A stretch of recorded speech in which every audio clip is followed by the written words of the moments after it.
6:02, I'd like to call this governing board meeting here. Okay. Roll call. Corey Anderson. Present. Patty Dupre. Present. Scott Bartle. Present. Carla Burnett. Veronica Gay. Present. Okay. Mr. Nelson, if you'll lead us in the Pledge of Allegiance.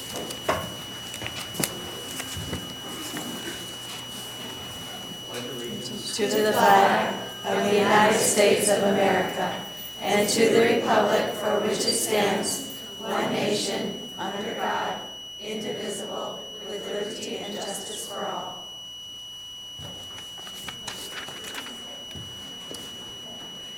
Thank you. Is there a motion to adopt the agenda?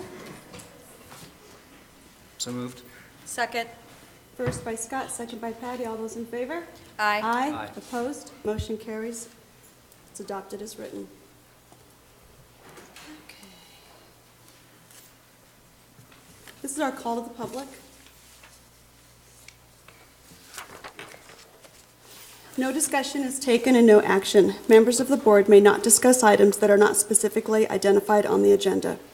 Therefore, pursuant, action taken as a result of public comment will be limited to directing staff to study the matter, responding to any criticism, or scheduling the matter for a future agenda. The board requests that all comments be limited to 3 minutes or less, and that the public refrain from the use of speech or language that is offensive or inappropriate pursuant to Board Policy KFA. Please state your name and address for the record. Call to the public is now open.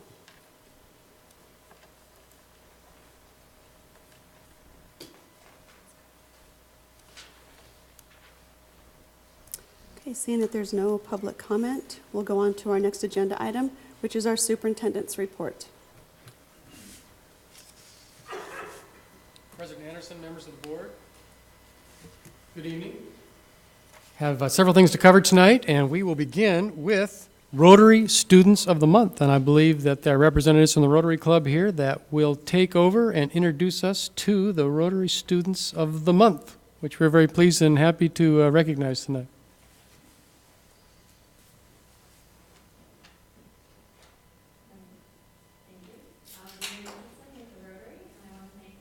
And Dr. Chestnut for allowing us to present these awards today. So every month we honor a student of the month from the high schools and middle schools. And this month we are going to honor a few more. So the first one we're going to call up is Mikhail Madrid. As he comes on up to join us, I'm going to have everybody acknowledge his parents, Patrick and Annette. Yeah, Patrick and Annette.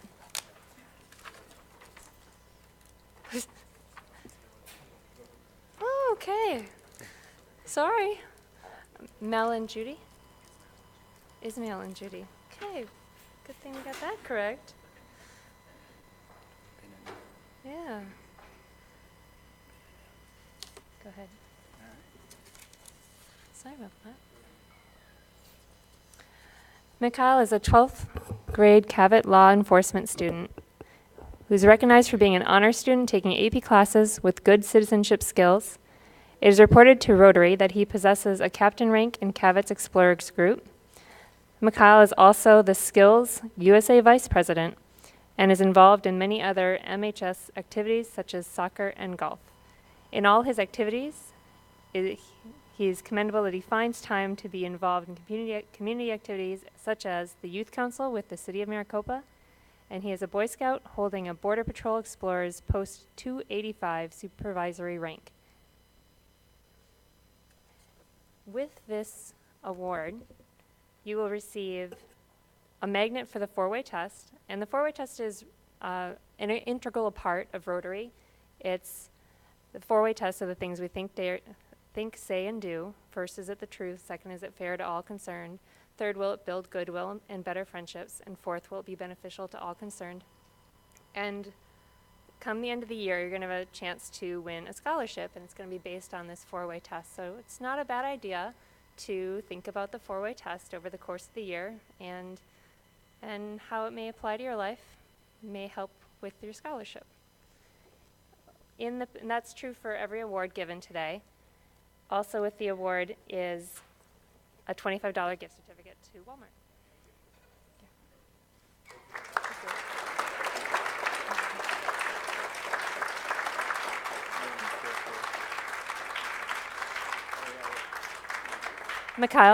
Mikhail, could I have you stay up here? We'll be taking a photo at the end. I didn't let you know. No problem. The next student that we will be honoring is Dannon Peters. Dannon Peters, if you could come on up. Dannon is a junior at Maricopa High School.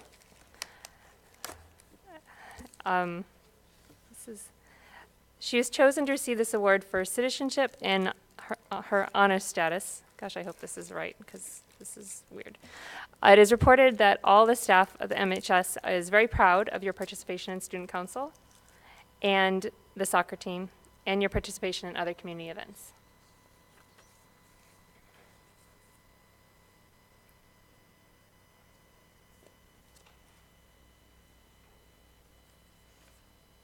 Congratulations.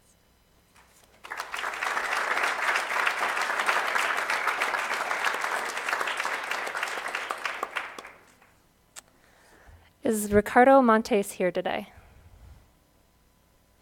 Okay, he was our January Student of the Month, and we will get this with him later. The next student we'd like to honor is Henry Schrock. If he could come on up to the front. Henry Schrock is a Maricopa Wells Middle School 8th grader. Henry was nominated for his academic and excellent behavior. He is in honors geometry and English classes. He's also involved in the art club, Future Cities competition, and community activities such as Church of Celebration Sunday School, Relay for Life, Unlimited Car Club, and a volunteer with the Thunderbird Fire District. Thank you and congratulations.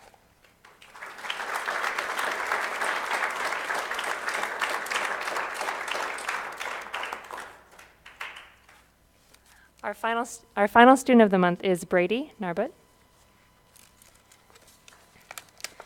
Brady is an 8th grade student at Desert Winds Middle School, and he is nominated for being an exemplary student. He's a member of the 8th grade club and the basketball team. Thank you.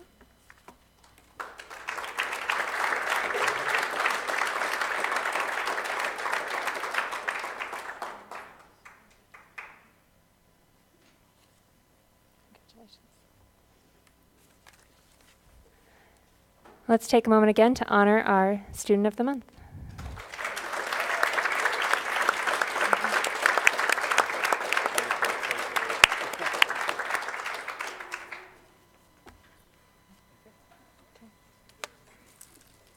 Thank you, guys.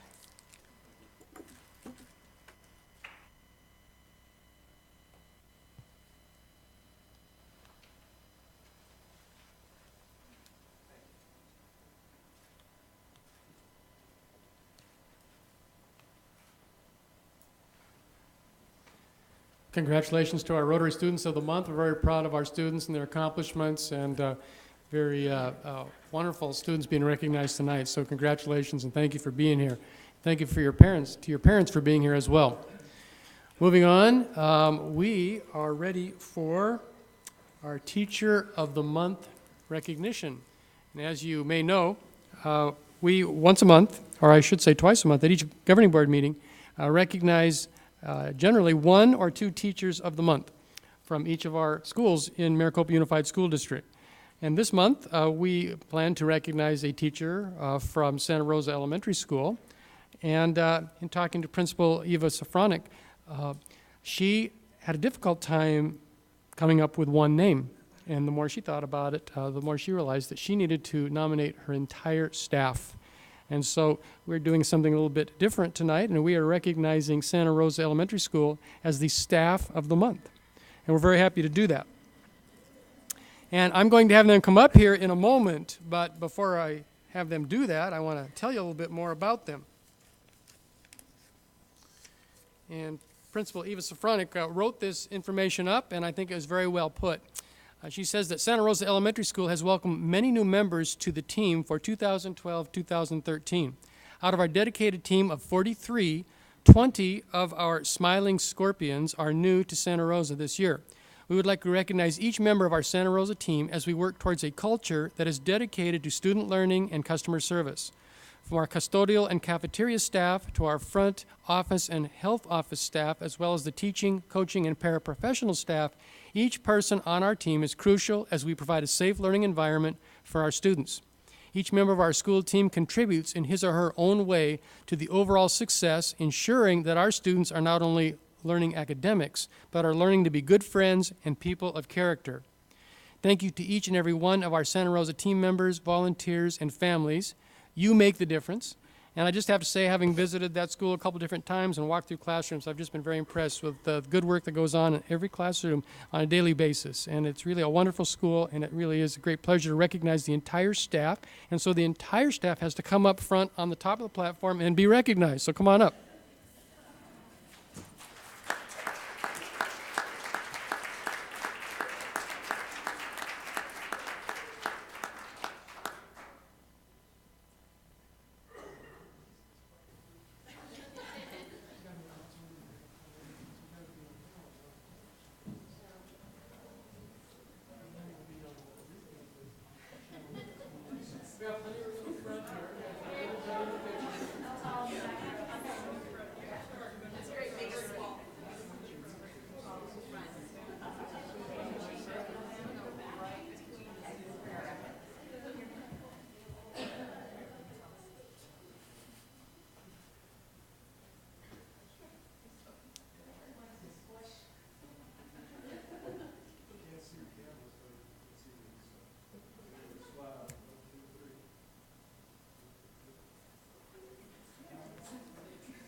Congratulations again to the Santa Rosa staff and good work that they do on a daily basis. We really appreciate it.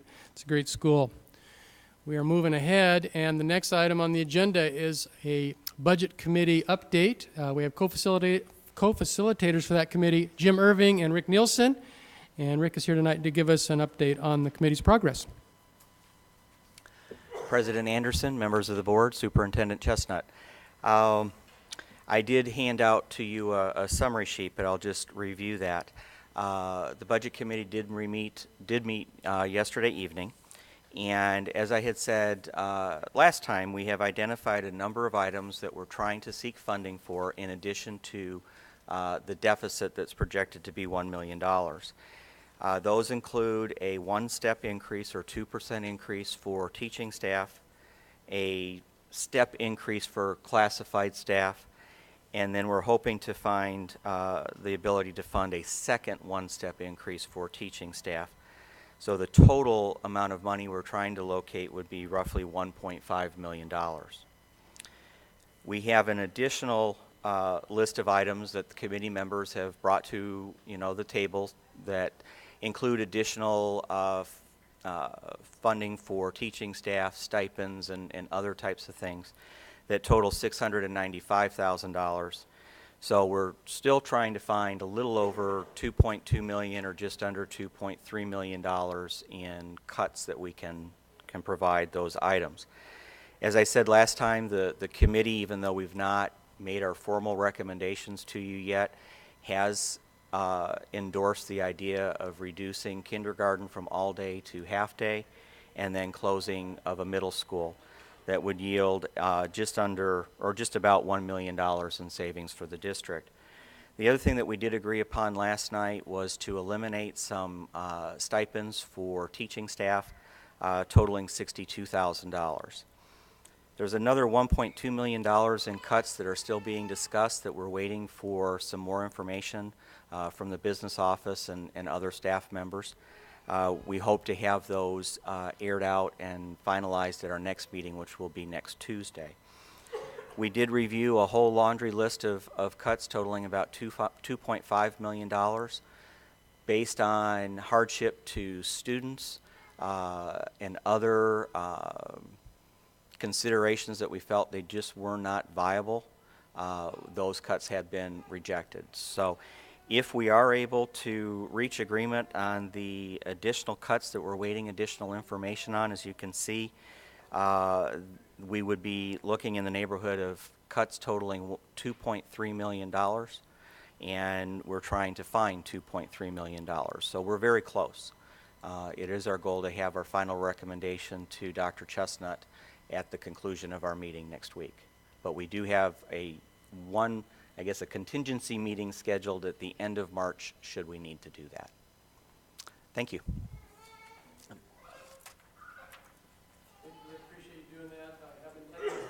And Rick and Jim are doing a very nice job of facilitating that. Aaron's providing a lot of information to the committee, and we have a good cross-section of staff and community members on that committee. So I think the final recommendations will be very interesting to look at, and got a little bit more of a preview there tonight. Moving on, I want to bring you up to date on the progress of our strategic planning committee. And as you know, we are developing a plan that we think will be a 3-year plan for the school district and help identify some priorities for the next 3 years. It'll be subject to governing board approval. We'll have the entire staff review this, and we'll bring you some information in a future date. But that picture kind of represents the bright future we're hoping this plan will create. And what the plan will include, it will include recommendations on a vision statement, mission statement, belief statements, which we already have, but we've been reflecting on our current vision, mission, and belief statements and tuning those up a bit. We'll be focusing on goals, the things that we think we need to really focus on in the next 5 years, in addition to student learning. We know that student academic achievement is our #1 goal, and that will definitely be on there. The others are a little bit more up for discussion, and so we think this will be a good roadmap for us over the next several years. The goals then will be broken down into objectives and action plans on how to follow up on those. So we'll end up with a nice document that I think will be useful to us in the next 3 years, and we're making progress. The timeline is that we hope to finish a week from tomorrow night. We have a meeting number 4 tomorrow night, and then meeting number 5 a week from tomorrow. And then we'll do staff review in March, we'll do cabinet review in April, and then plan to bring that to the board for review beginning in May. So that's the process we'll be going through, something to look forward to there. And then this is just a little graphic that kind of shows what we're trying to do. It's just trying to get our direction of flight all moving in the same direction. We have a lot of plans in the school district, as you know. We have a technology plan, we have learning improvement plan, we have safety plans, we have individual school improvement plans, and we just want to make sure they're all lined up, that we're heading in the same direction, and we think that the strategic plan can help us do that. Last week, Dr. Connolly, myself, Krista Roden, our curriculum director, Dr. Joe Veras, principal at Desert Wind Middle School, and June Sly, principal of the high school, we had opportunity to attend a professional learning community training in Phoenix, and a very good conference. And professional learning communities are really a very common way for schools and districts to improve student learning. And really based on this book, the first book that was written on this topic back in about 1998 by Rick DeFore and Robert Eaker. We got to hear from both of them at the conference, and several other good speakers and presenters, practitioners. But professional learning communities are really organized around these 4 questions. What do we want students to know and be able to do? That's really kind of the curriculum and the instruction question. How will we know if they've learned it? That's an assessment question. What will we do if they don't learn it? That's an intervention question. How do we help kids, And then what will we do for students that have learned it, have mastered the curriculum goals we have in mind? And so how to challenge them, how to intervene and challenge them. And it sounds like a simple process, and it's a simple idea, but there's a lot to it. And professional learning communities have been functioning in our district for a number of years, and our goal is to encourage that process, and we learned some good strategies to how to make that how to improve those professional learning communities, something we want to do. And typically a professional learning community is a grade level in a school district, a team of teachers working at the same grade level, could be a department team at the secondary level, working on those 4 questions. And it's a pretty powerful strategy that we'll be talking more about as time goes on, but we enjoyed that training last week. Yesterday we had a very exciting meeting in the room next door here in 116. We had a school safety tabletop exercise. And the main players were, of course, our school staff, administrators and managers in our school district. Also, Maricopa Fire Department, Police Department, and then Pinell County Sheriff's Office was here, as well as emergency management. And tabletops are a pretty common way for schools and other entities to practice safety plans. So it was a good training. We had a scenario of a problem with the scenario was that there was a gas leak from a derailed train car, and we had to evacuate Butterfield Elementary. And of course, there's a lot more to it than just that. If you actually had a derailed train car in the middle of town, and so we talked through what we would do. How would we use our emergency management plan, and what would we do? And it was a good exercise for all of us. It wasn't really putting Butterfield on the spot, although that was the school that we identified as the one closest to the problem, as well as the district office and transportation. But each principal there, we had all 10 principals, or 9 principals rather, and all 9 principals basically put themselves in the shoes of a principal facing this situation. And we had several fire department staff there, and it's just a good way to communicate with police and fire on these kinds of safety issues, so that we can learn and get better and how to make our plan more real. And as we debriefed, we got some good ideas.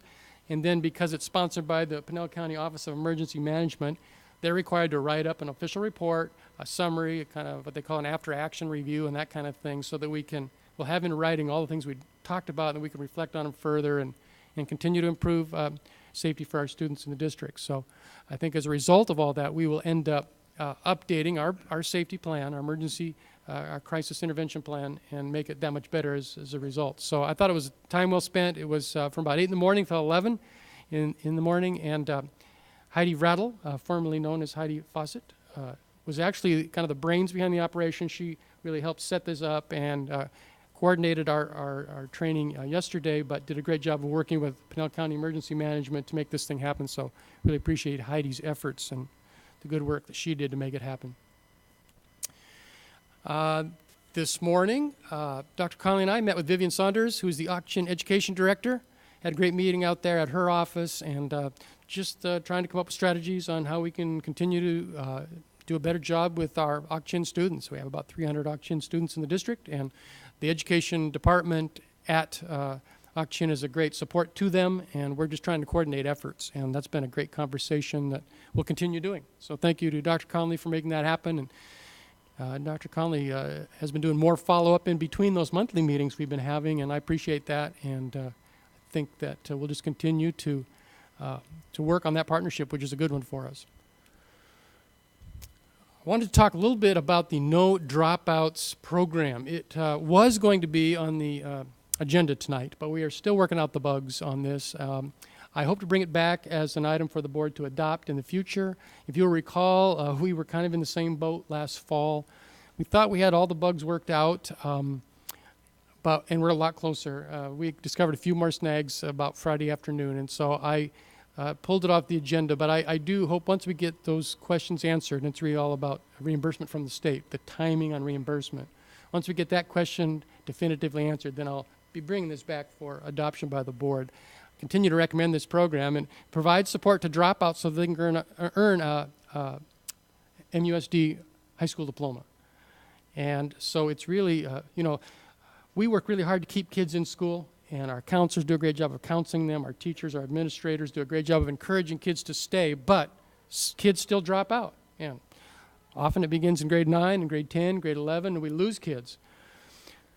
And once they leave our system, there's not many options. Well, really, there's no options for them as far as MUSD is concerned. This will change that, and will be a way for them to get reconnected and have the opportunity to earn a diploma. It provides licensed teachers, on-the-ground student advocates, 24/7 tutors, a state-aligned curriculum, and technological support. And the program is home-based and laptop-based. So these students won't be in our buildings, but there will be a counselor hired by the No Dropouts program who will work with these kids, check in with them weekly, help them through that online learning, And then, of course, they have the access to the teachers in the online environment. The program is budget neutral. There's no startup costs. There's really no financial risk. It's just a flow through.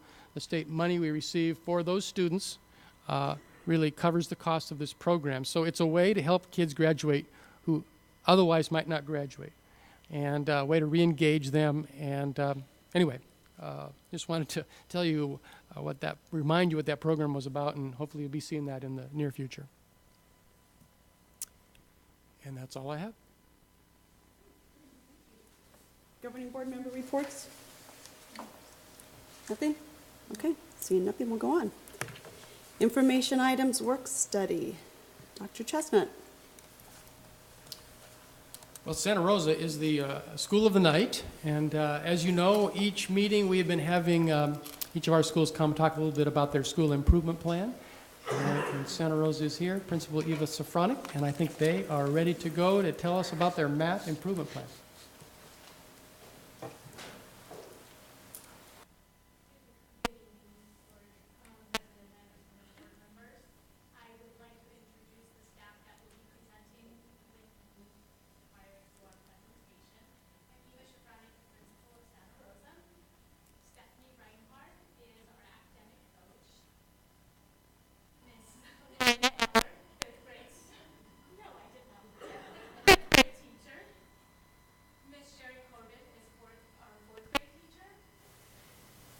Mr. Bursch is our kindergarten teacher.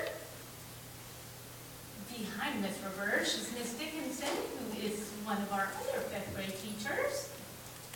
And next to her is Miss Karen Krasinski, and she is our ABC teacher, which is our all behavior exchange classroom.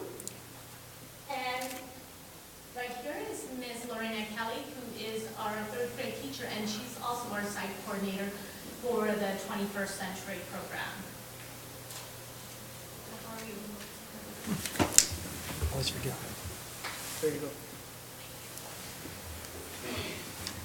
So as we're going to be speaking to you today, we're going to be talking about a journey that we are on. We're on a journey to become a great school. We are a really good school right now, but we are on a journey to become a great school. With the hard work of our dedicated staff and through the implementation of Common Core as we educate the entire child. So our first slides show some of our math data from our last benchmark assessment in December. And if you look at the first column, the assessment is taken by first, second, third, fourth, and fifth grades. Currently, we do not have kindergarten taking the Galileo assessment. The second column has two sets of numbers. In green are the numbers that Galileo, the company that provides us with these assessments, says that this is the expected growth that at that grade level a child should make from the pre-test to the Galileo, the second test that we took in December. So for first grade, the expected growth would be 82 points. Our second graders actually grew 92. And as you look at down the column, almost every grade level exceeded the growth expectation. And that growth is saying that if that child is meeting those growth points, they're making a year's growth. So we're on a target for our kids to be making more than a year's growth. If you look at the last column, it has, again, two sets of numbers. In red, the numbers that you see are the percent of students who met or exceeded on the last Galileo. And in green, in the last column for third, fourth, and fifth, we have numbers that for the spring 2013 aims are the expected by the state percent of students who need to meet or exceed. And looking at the scores that we had 79% of our third graders meet or exceed in math, and 76% is what the requirement is by state. And that was true for all grades. 74% is the expected, and 84 is what our students were meeting or exceeding on Galileo. And we're very close at fifth grade. And really, there is a very close correlation. We've been using Galileo for several years, and we find that there is a very close correlation how students are doing on our benchmark assessments and then how they score on AIM. So we feel very confident that our scores are showing that we are on the right track. So as we move forward, I will have several of our other staff members present. And the first person that's going is Ms. Roberge. Thank you. I'm going to talk on stretching students' thinking and high expectations for student learning. This is the second year kindergarten has used the Common Core standards for learning, and what that has taught us is that for teachers, we need to be looking at education a different way, not only looking for the right answer, but how did they get it? And is there multiple right answers? As teachers, we need to develop that deeper knowledge, how to question our students so that we are making them critical thinkers. Having more discussions, less lecturing. How did you get that answer? Show me, tell me. And then exploring what we know in a different manner. And for our students, it's questioning why, how, and having them say it themselves. Well, I don't understand. Why did you say that? How did you say that? Again, showing your answers. How did you get it? Defending your answers. Why did you get it? There's not a wrong or right answer. And an example of this is asking the students to tell me what they know about a number, and we did this. It was 10. The responses I got was 5 plus 5 equals 10. 10 is greater than 1. 10 has lots of numbers, and if you put 10 upside down, it is in counting order. That's what expanding, stretching student thinking is. Kindergarten's saying that. And I had to step back and say, let's try this. So again, having that discussion and defending, show me, how did you know that? So again, stretching student thinking. The next one is high expectations for student learning. I had a really hard time with this because I know what it looks like, but to describe it was really hard. So I went ahead and took what does it look like? Students are excited to come to school. Students are actively engaged in their own learning. They're choosing what they want to do and how they want to do it. Every student achieves at their own level, no matter what that level is. Balance between paper and pencil and hands-on learning. Teachers collaborating across grade levels, and teachers utilizing different media materials to make sure we're reaching every student.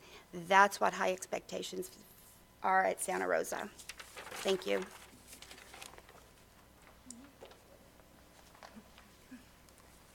Hi, I'm Lorraine Allard, and I'm a 5th grade teacher at Santa Rosa, and I'm here to talk about our 21st century learning that has begun. I'm extremely excited to share that the 5th grade has been given the opportunity to use Chromebooks on a daily basis in our classrooms. Each 5th grade teacher has been provided with 20 Chromebooks, and a Chromebook basically is like a personal laptop for the students to access their email accounts, where we as teachers are able to send them their assignments. We're able to send PowerPoints, video clips, and even items like the Mountain Math and Mountain Language, which are typically bulletin boards in our classrooms. We take pictures of them, upload them into their accounts, and so they're able to access them when they're not just in our classrooms, but they can access their accounts at home and complete things that typically they'd have to be sitting, in front of in our classrooms. The accounts, I did say, can be used at home, where the students can continue their classroom assignments and even their homework. So it's helping also to become paperless. But it's nice for us to see as teachers, typically between myself and Ms. Dickinson, I'd say we probably get 20 plus emails every night from the children. And it's anywhere from classwork to questions, to their homework that's being sent to us. So it's kind of exciting to see that they're doing that at home rather, I guess, than other things that they could be doing. We have found that students are much more motivated and that they're learning skills that are going to help them to become successful adults. We all know that computers are the way of the future, and it's exciting to learn along with the students how to integrate the technology into our typical classrooms. And with the internet at our fingertips, anything is possible. Thank you. Hi, I'm Sherry Corbin, and I teach 4th grade at Santa Rosa. I'm going to cover 2 topics briefly. Santa Rosa students have high expectations placed on them, as Ms. Roberts stated previously. So to reward those students, we have academic awards assemblies. In these assemblies, we give principal list awards for straight A's. We give honor roll awards for A and B honor roll. We give a most improved award academically, perfect attendance award, bug award, which is bringing up grades, academic awards for showing the most growth on Galileo, and pizza party award for all students scoring 95% or higher on the Galileo test. Our second quarter assembly awarded the following: 11 Principals List Awards, 39 AB Honor Roll Awards, 18 Most Improved, 23 Perfect Attendance Awards, 15 Bug Awards, and 16 Academic Awards, as well as an ice cream party for the class that showed highest average growth on the Galileo test. At that assembly, we had 190 parents attending. We feel that is very awesome. The second thing I'm going to talk about is character counts. Santa Rosa Elementary School is a character count school. It is based on the basic values called 6 pillars of character, which are trustworthiness, respect, responsibility, fairness, caring, and citizenship. We have integrated the 6 pillars of character into our school life. They are taught and reinforced by everyone in the school community.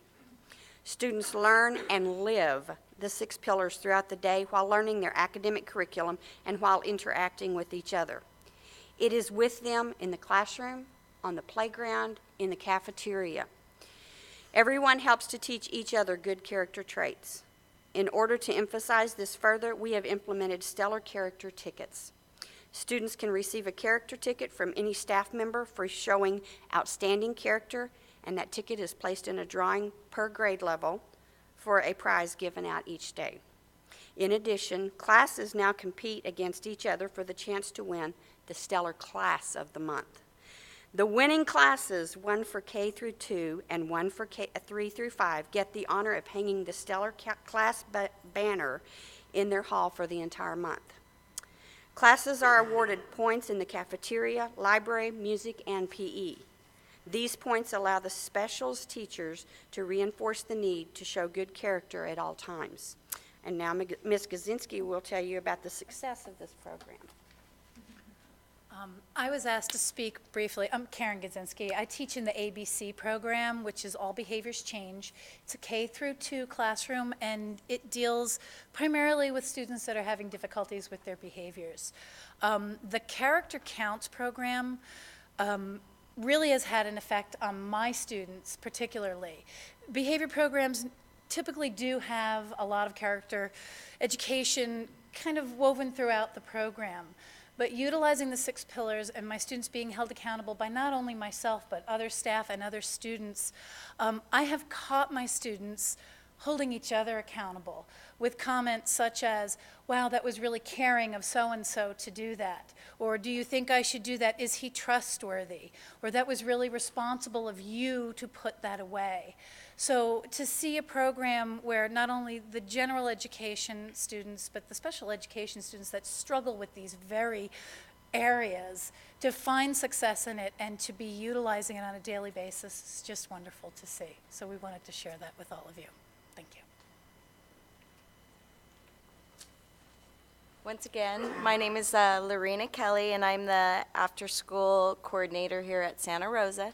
We call the program Scorpion Scholars, so all the students who are in the Scorpion Scholar program know where to go, and they know who they are, and they're proud to be there. We service over 80 students a day. After school, they come directly from their classroom, 3 o'clock to 5:30. We enrich their day with extended academics and enrichment programs, along with extending our character counts program in the after-school program. We also have invited other science-based organizations to come and service and do science with our kids in the after-school. We've had CAC and Arizona University bring science-based programs such as Mac Farms and Ag Adventure programs to our center. But truly the best part of the 21st Century program is our staff. We could not function without such a great staff in our program, and I want to take a minute and recognize them. We have veteran teachers who arrive at our school at 6 o'clock a.m. and stay till 5:30 because they have to front load that planning time, and that is true commitment. We are, for each child to work at their full potential, every teacher in the after-school program supports and gives the individual attention to those students. I'd like to take a minute and just recognize the teachers, Erin Bell, Miss Roberge, Miss Miller, Miss Begonia, Miss Weezy, Mr. Marcus, and we also have 4 veteran teachers that are full-time, and they come into our program at 3 o'clock, and that is Miss Hill, Miss Arp, Miss Adrienne Bendick, and Miss Violente. And all those teachers make my job easy. I also don't want to forget Miss Eva Shafranek, who is always willing to step in and lend a hand, and her guidance in this program. And it has really helped our scores, our character, and the school function like a community, and we're proud to have it. Thank you.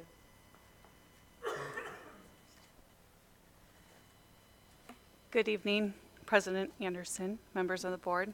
I am Christine Dickinson. I teach 5th grade at Santa Rosa this year. This is my 6th year in the district, and I get to tell you a little bit about math solutions implementing in our school.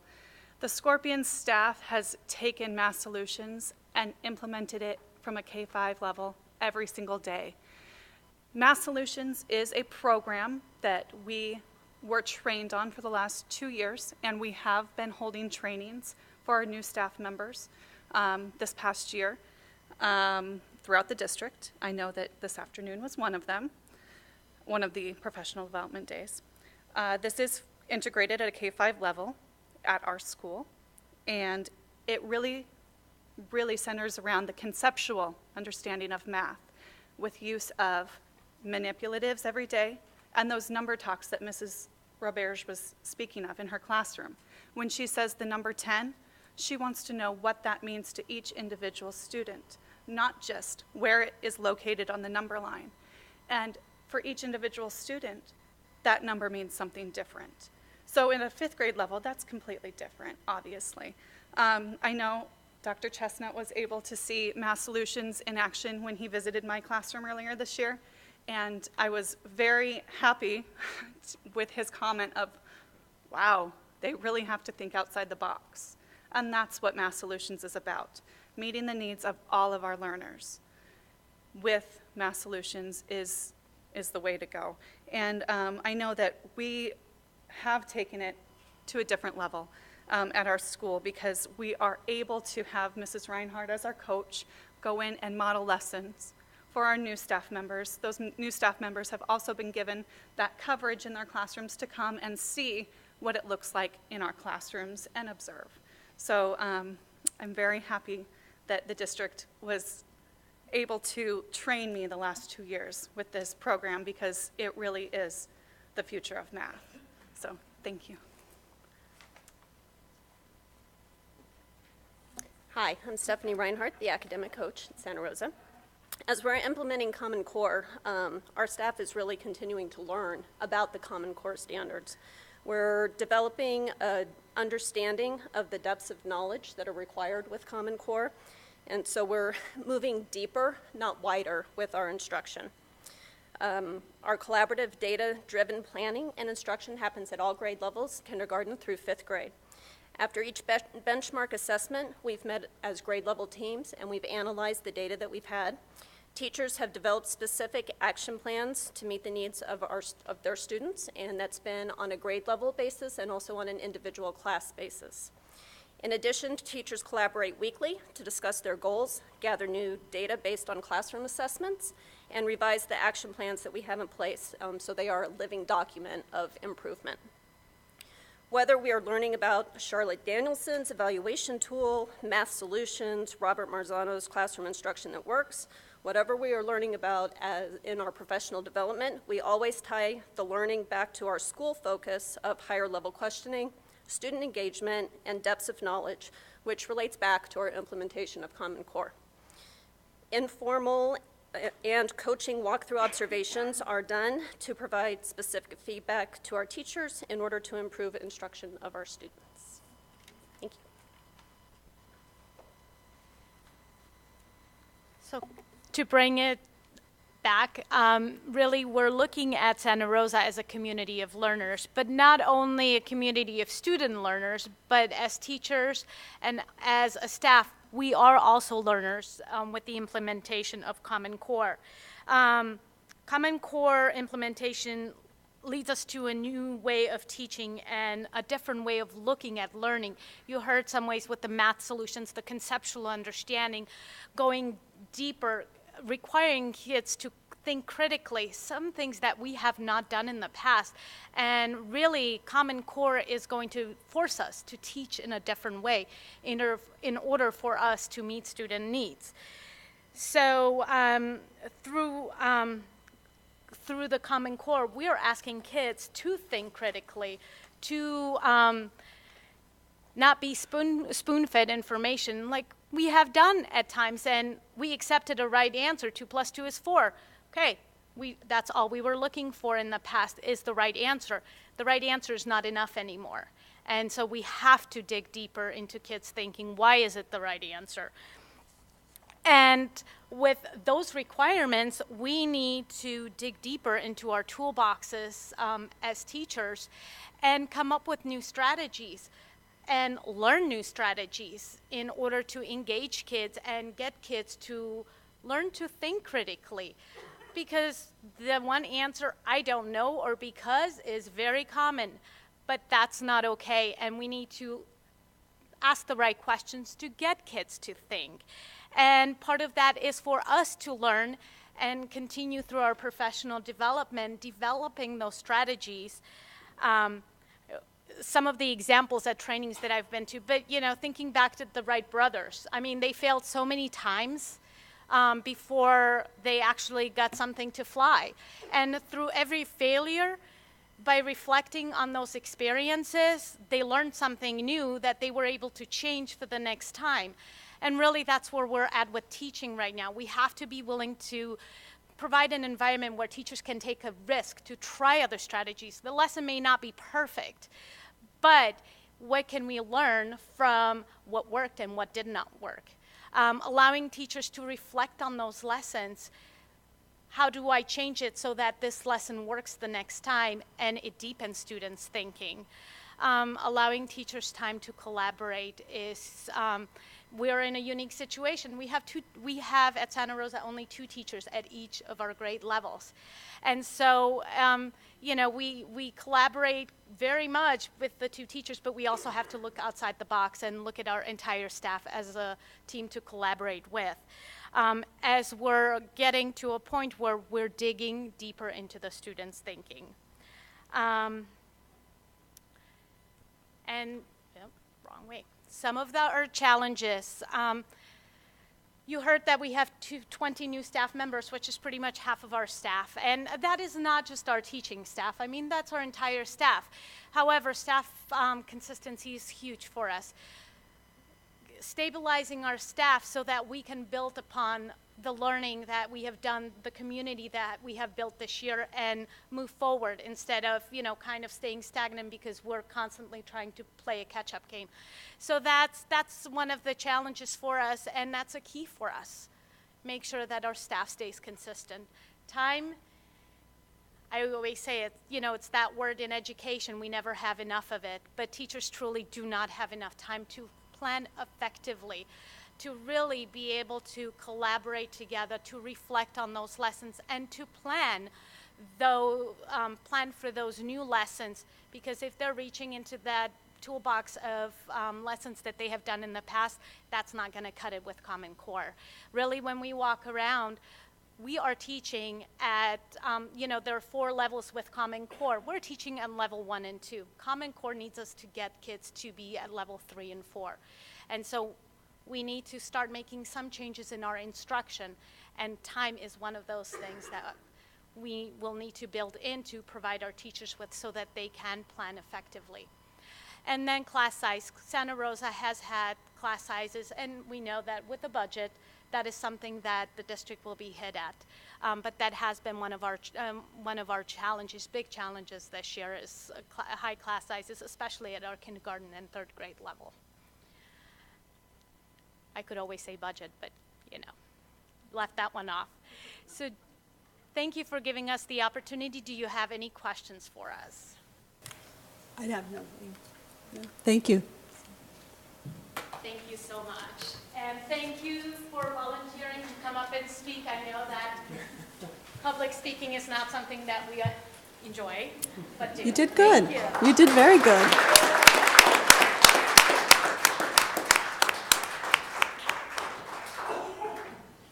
Dr. Chestnut, our battery went dead on the recorder, so we... Technical difficulties for a second. Do what? Yeah, I know, that's what I said too.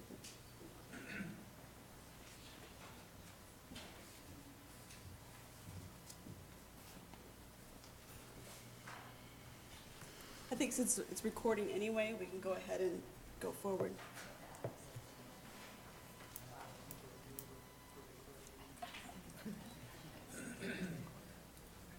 Good evening, President Anderson, Vice President Couture, members Bartle and member Gay, and of course, Superintendent Chestnut. I have the pleasure of presenting Goal 4, high school graduation. This is Goal 4 out of 7, and I'm going to preface it with high school graduation does not start in the high school. It actually starts much earlier. We have to look at our preschool, our early childhood programs, and the transitions between preschool to kindergarten, our transitions between elementary to middle, and then our transitions from middle to high, and then college into careers. It is always based around our promising practice framework, which does provide a common language of instruction for our staff. Again, you guys see this every single board presentation that we provide strong curriculum alignment, effective instructional practices, aligned assessments, and a system professional practice to respond to all of our students' needs. Dr. Chestnut presented some information on the PLCs, the professional learning communities, and that really is the vehicle to continue this framework of promising practices. Goal 4, high school graduation. When we look at the specific goal, the overarching goal, we then have some major strategies underneath high school graduation: that safe and healthy school environments, transition plans, our Common Core standards, and a response to intervention plan with our support from our specialists. So when we look at our safe and healthy school environments, we always look at all of our community partnerships, that if I began listing those, I would be here for the rest of the night. We have an amazing partnership with many community resources. The transition plans, again, is what I just spoke about, and the importance of having cohesiveness between not only our grades and our subjects, but also among our schools and as they transition from school to school as they get older. I'm going to show you here in just a minute an educational career action plan. And one of the questions last week was, what would this look like in the classroom? And this plan is something that you would see specifically in the high school, but this is a work in progress. By the time they get to the high school, they have a full understanding of what this is. And again, under high school, careers in college, one of the major components are strong CTE programs at the high school. Common Core state standards, again, going much deeper than wider, getting much more mastery and in-depth, and going along the 10 anchor standards. And again, what Dr. Chestnut said, having a response to intervention plan. What do we do if our students haven't learned it the very first time and are not succeeding? And I think I'm going to show you, hopefully, with the assistance of our amazing technology department, what a It's called ECAP, and it's an Educational Career Action Plan. This is something that we have to provide proof into our state school improvement and district improvement plan that we are actually doing this. So what this looks like is each individual student at the high school has to complete this, and it has what are we doing to get to successfully graduate from high school. And this is many pages, and it's upside down, but that's okay. Looking at what are we doing our freshman year, the requirements for our freshmen, and it goes through each grade level and whether they're passing or not passing, and if they aren't passing, what are we doing to keep up. So it truly is a plan. It's about anywhere from, how many pages does it range from? Okay. Mr. Nilsson, of course, is our career in technical education director and oversees this within the high school. And so it is individual based on each student. This is available for you again in your packet. Questions? Beautiful. Thank you. Thank you.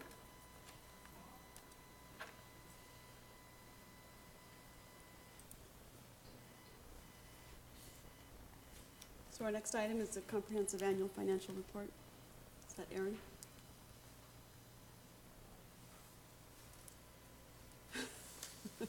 You're up.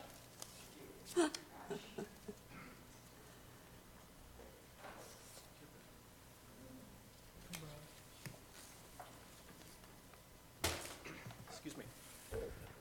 President Anderson, members of the board, Dr. Chestnut, I'd like to present and go over the annual CAFR, which is the Comprehensive Annual Financial Report for the district. This is about the 5th year we've done this, and just we'll talk a little bit about the CAFR because this is it's a document that is with our staff's preparation, and Heinfield and Meach is prepared annually for the district. This is the about 5th year we've done that. For those of you who are not familiar with the CAFR, the Comprehensive Annual Financial Report is prepared by and audited by Heinfield and Meach Company, which is probably the auditing firm in the state. The CAFR has been sent to the Department of Education and the Auditor General of Arizona and the Security Exchange Commission, as well as other state and federal agencies when completed. The Maricopa Unified School District CAFR was audited again by Heinfield and Meach, and their audit report shows MUSD received an outstanding audit. So in this document that is, again, sent to many agencies, federal, state, and other agencies, the audit report is included. The Comprehensive Annual Financial Report will be submitted to the Government Finance Officers Association and the Association of School Business Officials International for their certification of achievement for excellence in financial reporting awards. The awards are the highest level of achievement that a school district can receive for reporting and accounting using the highest standards in government accounting principles, accounting procedures, and financial reporting in the United States. The outstanding audit and the awards are the end result of our staff in the district. And it's the dedication for them to do things right. There's a lot of accounting procedures, policies, and we also have to implement them, and the rest of our staff to make sure that we do things right, and the staff in the buildings have to follow those procedures too, which they do. But really it's the staff that has really done things right. They've done it complete. They've continued to do the right things. So, so again, it's just kudos to the staff. Again, the outstanding audit and the awards are the result of excellent work, commitment to follow the state, federal laws, and national accounting standards. If we were to get a letter grade, this would be an A for the business office. There are only a handful of school districts in the state that receive both awards, about 4. This will be our 5th year that we've received this. So anyway, That's my review. Okay.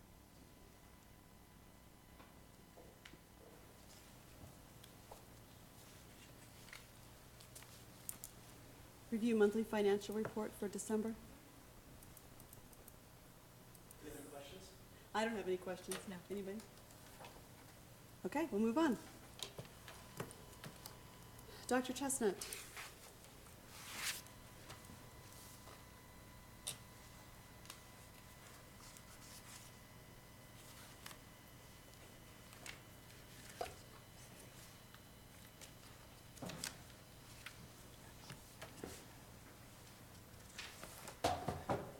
My pleasure to talk a little bit tonight in our work study session about kindergarten grade 6 at the elementary and school closure issues. So I have a few slides, some are review and some new information, and be glad to take questions as we go. So please interrupt. I can tend to get rolling, and I do not mind at all if you interrupt and ask a question. I looked at this slide 2 weeks ago. This is 2012-13 compared to the upcoming fiscal year of 2013-14. So as you know, for this fiscal year, we will receive in total about $31 million in state and federal funding. And then to make our budget balance, to do the things we wanted to do this year, to pay for everything we wanted to pay for and hire all the staff we needed, we transferred in from reserve funds $2 million for approximately $33 million total. This year we anticipate the same amount of state and federal funding. I might be off a little bit. You know, the latest information on the sequestration and the 5% reduction in our federal programs like Title I, that'll impact us a little bit, but we should still end up with somewhere around $31 million. We do not have as many reserve funds this year to transfer in. We can only afford to transfer in approximately $1 million. So this upcoming fiscal year, we are anticipating, as of right now, that we'll have about $32 million at our disposal for budget purposes. So that means that we have about a $1 million gap. We cannot afford to continue paying for everything we paid for this year. And that's really our problem. That's why we say we have a $1 million budget problem that we need to take care of. There is a wild card, and that is the legislature. We don't know where they will end up. We're hoping that we could get some additional funding for K-12, but, you know, we just don't know. It's still tough economy in the state and in the nation, and you know, with the 1 cent sales tax that disappeared and that revenue is gone, it may be difficult year for the legislature to increase K-12 funding. We'd like to see them do it. If they do, we think that'd be a nice problem to have, but as you know, they tend to finish in May, and it's hard to really count on that. So we're just going to have to wait and see what happens there, but we have to move forward with planning in the meantime. I just want to remind you about our process. We have had a good process in place, I think. We started on January 15th with the first budget committee meeting, and Mr. Nielsen gave us an update tonight. I had my superintendent coffee in February, and then as you can see, I have one scheduled for March, April, and May. And I'll do that in the morning and the evening and try and get the word out to parents on where we're at with the budget primarily. That'll be my main topic. I've got just the next governing board meeting listed on March 13th, but just to make the point that every governing board meeting, we'll be talking about the budget. So if people are interested, parents, community members, they can come and kind of get the latest at either the board meeting or maybe on Orbital or something like that. By 3:13 or so, the budget committee will finish their recommendations. We plan to put those recommendations online, and we'll give staff and community an opportunity to provide feedback. We'll compile that information, and you'll get a lot of information to look at as you make final decisions and deliberations. By June 26th, we should have a proposed budget, and in fact, we will have a proposed budget, and then we are required to adopt it at our, at our July 10th governing board meeting. So that's the timeline.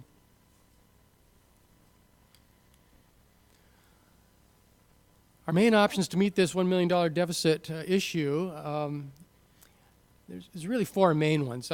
We could talk about this all night. We could probably come up with 100, but if you figured out the main options that we have, these are what they are. Number 1 is to reduce staff. We are, about 85% of our budget is tied up in salary and benefits. So for us to make large cuts, you almost have to include staff in some ways. So we could just do a cut of about 14 teachers, 6 classified staff, and 2 administrators. That would almost close that $1 million gap. Other options would be to change kindergarten from all day to half. We've talked about this before. The state only pays for half day. So we pay an additional $480,000 to provide all-day free kindergarten. Number 3, we could close a middle school, which would require keeping grade 6 in the elementary schools. By doing that, we could save approximately $542,000. Number 4, we could close an elementary school at $270,000, or you could do some combination of 1 through 4. And as you know, there's a little asterisk by numbers 2 and 3, and those are two changes that I am recommending. The Budget Committee has been recommending that thus far. It's not, they haven't finished their final report, but that's been on the top of the list the last couple of meetings. There are other things we will need to consider as we put together the budget. I mean, I don't want to get the wrong impression. We figure these things out maybe on this slide and then we're done. And that's not the way it works, as you know. We'll keep tinkering with it, and we want to come up with the very best plan and look at all the different options and ideas that the Budget Committee has recommended and others as we finalize it. But these are the big picture items that we'll be looking at.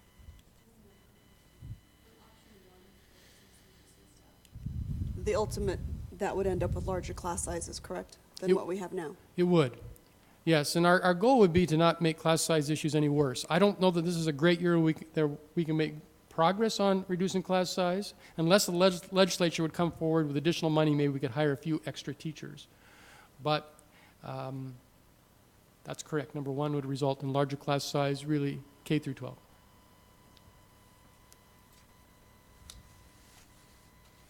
Okay, remember, thank you.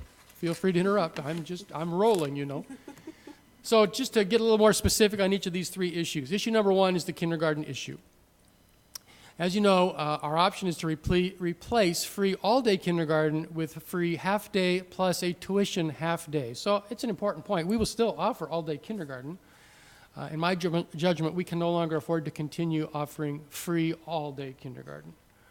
So I have showed you those numbers before. We have 20 kindergarten teachers now. We spend $960,000 on salary and benefits, and we can reduce by about 10 teaching positions and save $480,000. Now, there's more to it than that. We can actually hire back some of that teaching time if parents pay tuition and put their children in an all-day program. But those are the rough estimates right there. There are issues, of course, with all of these options. And for half-day K, the issues are that, as I mentioned, we'd provide full-day K. The other issue that's good news is that half-day could also be covered by move-on when reading. And we haven't quite got all the bugs of that worked out. We've determined that we can provide a half-day program for kindergartners that are our lowest 25% of our readers. It can't be a direct reimbursement for tuition, but we can provide a half-day program. It's kind of a semantic issue. We want to be in compliance with the state requirements on how to spend these funds. We have received information from the state that it's permissible to do this. We just have to structure it in such a way that it's an add-on. Kind of the way to look at it is that we're going to provide a half-day program for those kids that qualify. It won't cost us anything, and it'll be a benefit to those kids. It'll give that many more kids an opportunity to go all day who otherwise might not be able to. The feedback from parents, as I've been talking to them, has been mostly negative. As you can imagine, kindergarten parents don't want to end free all-day kindergarten. Our problem is the state of Arizona only pays for half-day. We also know that tuition-based half-day programs, kindergarten programs in the state of Arizona are common, and then you know the savings. If we went to a half-day program with half-day tuition-based, the savings would be $480,000, approximately. The half-days would be, half would be first part of the day and half would be the second part of the day, correct? To accommodate the staffing need. Is that, just for clarification, that's how that works? Right. So a teacher would have, theoretically a group in the morning and a different group in the afternoon. Mm-hmm. Unless those were all-day students, then we're going to work that out. But yes, I think that's what you meant. Mm-hmm. Did a little research at the request of the board on impacts on kindergarten enrollment and achievement. I sent an email out to every superintendent in the state all at the same time, which is always kind of fun to do. And some of them do a really good job of answering your email, and some of them don't follow directions, but you kind of have to make sense out of what they send you back. So it's interesting to look. I didn't put every district up here that I received back information, but just a lot of them, most of them are up here. So for Casa Grande, for example, the impact on enrollment was none. They didn't lose any enrollment. Their impact on achievement was that they saw a drop in reading levels, comparing the all-day kindergarten students with half-day. And so it's kind of a similar story as you go through here. You can see that most districts that went to half-day kindergarten, free half-day, lost enrollment. Cave Creek lost 25%. A couple of them lost 25%. And most of them indicated decline in readiness for grade 1 is what really that comment means. Cave Creek was interesting. They said this is their first year of half-day program. They have tuition for the other half of the day. They're predicting they won't see any impact on achievement because of the students that remained. All but 10 students out of about 400 are in the tuition-based program. And so they think they're going to do okay academically. So I'm confused about the loss, the 25% versus 390 of the 400 are still in the program. That's a little confusing. Yeah, they probably would have anticipated over 500 students. But of the students that are there, they're almost all in tuition-based half-day. Gotcha. Yeah. So that's kind of an interesting one. So you can see that most districts lost, with the exception of Casa Grande.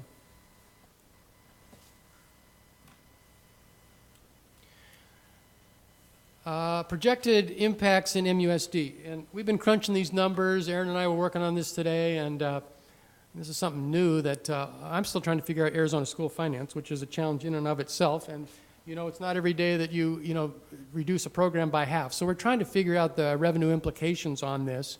Another implication that we haven't talked about before is this loss of students. So we currently have 490 kindergarten students. So if you figure we're going to lose 25% of them, that would probably be a worst-case scenario.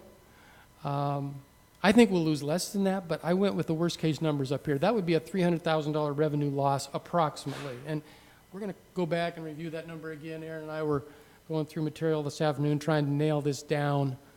But obviously, you're going to get less money from the state if you have fewer students. I'm going to come back and talk about that in a moment. But that is a true statement. We figure that we'd probably, of the remaining students, probably at least 25% of them are going to be tuition-based students. And I think that's a conservative number. And if we had 25% of the students participate in tuition-based program, and we charged about $1,300 a year, which was the number we were looking at 2 weeks ago, that would be about $120,000 in revenue. 92 students times 1,300. So you're going to have a net loss there somewhere, maybe 180,000, maybe less. I think that's a conservative number. I think it would be less. We're still working that out. I think the reason that it works out this way is that, you know, we get funded from the state not really by grade level. We get funded an elementary allocation and a secondary high school allocation. And then you make that budget work, right? And so one reason maybe it looks like it's not as well funded in kindergarten is because we have low class size there. And we do that on purpose. Whereas we have higher class size in secondary level, and it kind of makes up for it once you look at it on a K-12 basis. But we will lose revenue because we'll have fewer students. The revenue gain number, that does not take into consideration the additional labor costs and other direct costs affiliated with that new revenue, right? So isn't that, with the goal being, or at least as discussed to date, to be basically a break even, then the revenue gain isn't a true revenue gain because we got expenses going out the back door to accommodate that. True, but we are covering our costs with our tuition, and then I haven't factored in, as I mentioned before, the move on when reading, we figure is going to just be a wash. So that's not calculated in here either. So there are some wild cards. We want to come back to this slide and maybe try and refine it a little more in the future. But the other point I wanted to make, and Aaron made this point to me, as I'm learning Arizona School of Finance, is that there's a lag time of a year because our current budget is based on last year's numbers. So if there is a net loss in revenue as a result of this drop in kindergarten enrollment, we'll have a year to adjust and plan. It won't impact us in this next budget year. It'll be the year after when it'll catch up with us. And, you know, we're hoping that by then, you know, we'll have more time to account for that. So based on this afternoon, that's kind of where we think we are. Fewer students, you're going to get less money. That's probably not a surprise to anybody. Tuition cost comparisons. I just did Pinell County Schools just to kind of show you what other schools are doing. These aren't necessarily our competitors. Although Legacy Charter is, and I use that term affectionately, competitors are just part of the landscape here. We have to, kind of know what they're doing. The rest of them are not in our community, but you can see that the price ranges from $125 to $250 for half-day programs. And then some of our competitors with free all-day are those for, the 2 districts and then the 2 charter schools in our community have free all-day kindergarten. Chandler's not a major competitor. I know we have some kids in Chandler School District from Maricopa. Small number, especially compared to Kyrene, where we have a large number, and they have all-day kindergarten. So there are all-day kindergarten program, free all-day kindergartens around.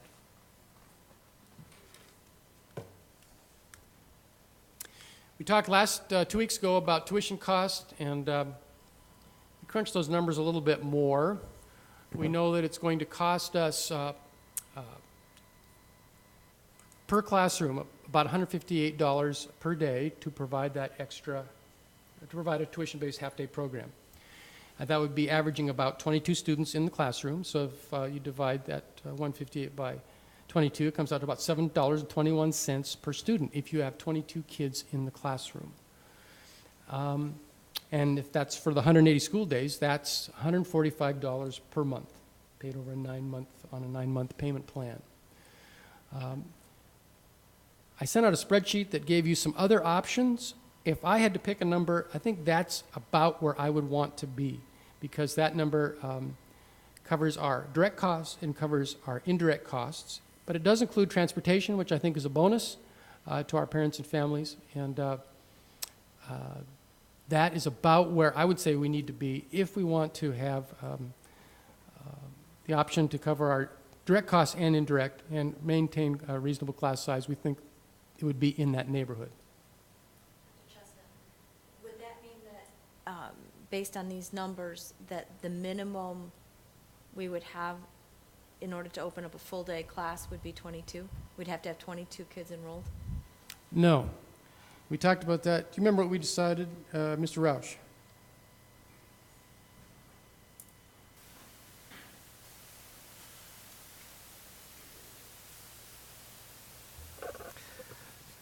It's a little bit of projections, and if we use we're able to use the Reading When Ready monies, that would reduce it really by 25% for the class size. So that could be as low as the regular class would be 16, and the other 25% of the class would be non-paid. So the regular paying would be 16, 17.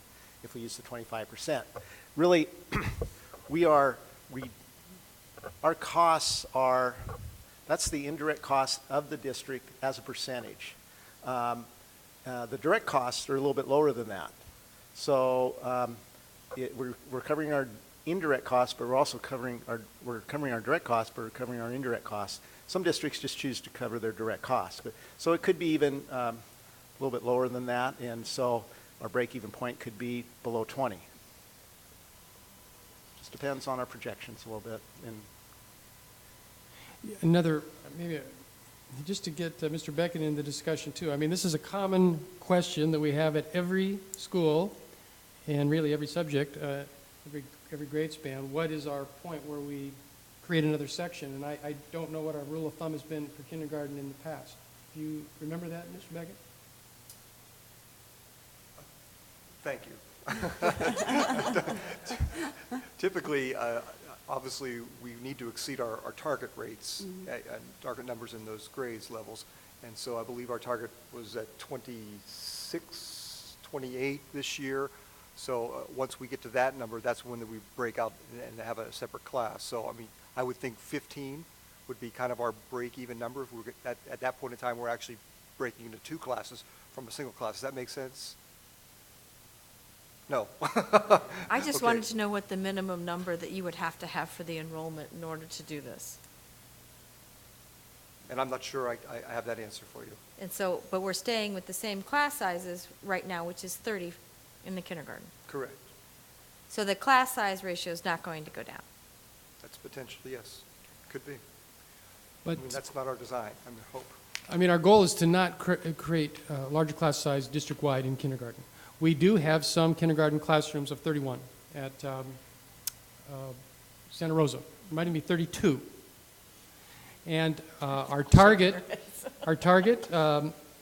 last year was 30 in kindergarten and grade 1, and we raised it to 31 this year out of necessity because we couldn't afford to create another section. So I'm sorry I can't give you the exact number. We didn't calculate that of when we're going to open a new section, but it would probably be somewhere in the neighborhood of 15, would be my guess is where we would end up.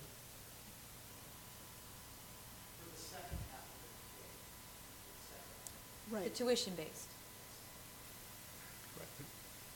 In that worst-case scenario, if it is 15, is that taken in consideration with your pro forma as far as our break-even goes?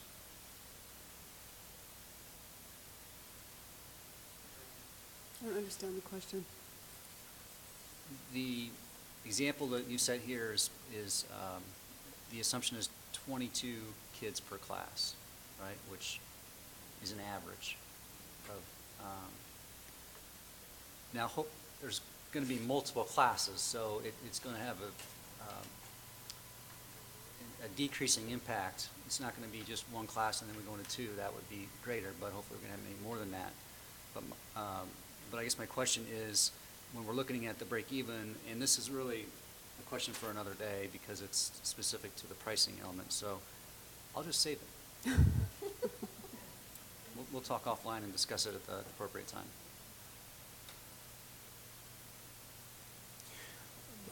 But I think the short answer is that if we have an average class size of 15, and it was on that spreadsheet that we sent out earlier in the week, averaging that with class sizes that are above 22, we're gonna meet our target as far as revenue and match our revenue and expenditure based on the average across the district, not for one class or one school. I don't know if that answers your question or not.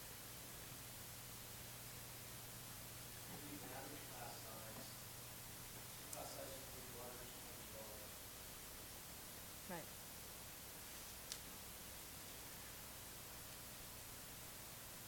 Any other questions on kindergarten? Not for me. Would you mind going back to the main slide of showing the proposed savings for each of the items? Sure. First slide. That one? Yes. So the 480, that's based on saving 10 positions, basically, right? Correct.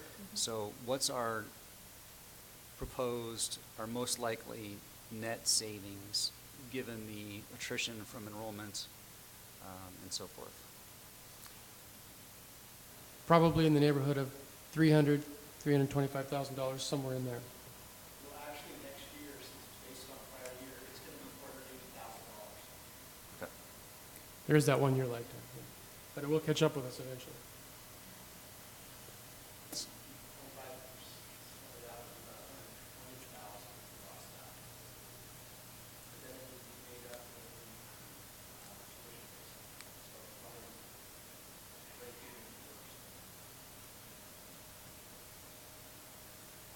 I didn't follow that last part about being break even with the.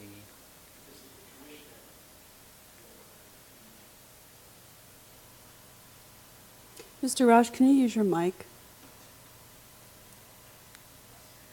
If it works. So about 25% of that for the next year, because it would take a whole year, it would be the second year that we would potentially lose enrollment. So 25% of the revenue that we get, because we get a half-time revenue piece. We don't get a full-time, so the half-time revenue piece, about 25% of that would be in the realm of $125,000 to $135,000. And then So it's real money, it's just going to impact us in year 2, not in year 1. Yeah, in year 2.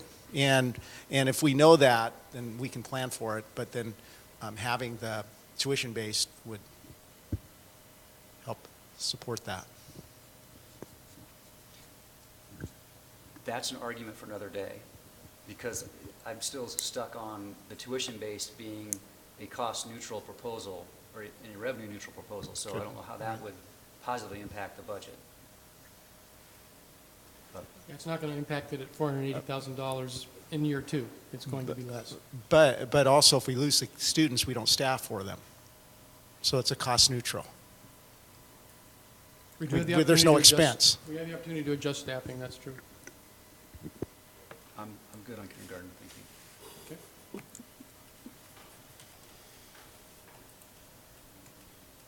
Moving on to issue number 2, which is retaining grade 6 at the elementary schools.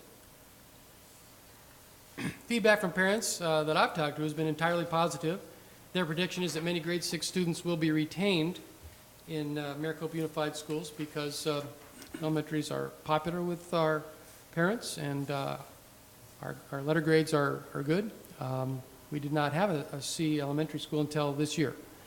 And we did have Saddleback and Santa Cruz slip to C status, but we hope to regain that B level status. So a lot of success there that we think will help retain grade 6 students. The financial impact is really not much at all. Cost of moving the furniture and equipment, that kind of thing, I think we can just plan that out, and really probably won't cost as much of anything. We'll just postpone some of those summer projects and do them later and move furniture instead. Other issues are that we talked about 2 weeks ago included honor students and transition plans in moving grade 6 students from an elementary to a middle school. And that's a fair question. It is going to be a different environment for our elementary students. It's going to require some work and planning by our elementary staff and principals. And I really think it's interesting. These two issues are somewhat related.